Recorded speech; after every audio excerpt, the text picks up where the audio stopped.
you love ribs but don't own a fancy smoker, then this episode is for you. Today I'm going to show you how to make a killer set of ribs from the comfort of your own kitchen. So let's get started. Okay, so first off, a little food science. This cut of meat right here is what we would call in the culinary industry a tough cut of meat. And the reason we call it a tough cut of meat is because it did a lot of work when it was still attached to the animal. Now that means for us two things. One, this meat is going to be incredibly flavorful. And two, because this meat is very tough, it's going to require a lot of low and slow time in order to break down those protein strands and make this meat absolutely fall off the bone tender. Okay, so making amazing ribs involves 3 steps. The first step is we need to trim our meat. And that's going to get rid of any silver skin, membranes, and fat that just won't cook off during the roasting process. And that would result in what we would call in the culinary industry as an undesirable eating experience. And that's no bueno. After that, all we need to do is make a dry rub, which is going to help to tenderize the meat as well as season it during the cooking process. And that's in the oven for a little low and slow. Alright, who's ready to make some amazing ribs? Are you scared? Well, don't be. We got this. We got this. You and me. You and me. Let's do it.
Ah, ribs.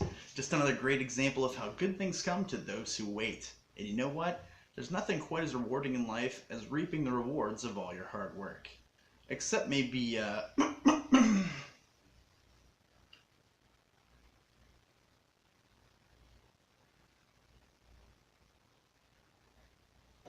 well, that's all I have time for this week. So come back next week where we're going to be making something awesome with eggs. Trust me, it'll be amazing.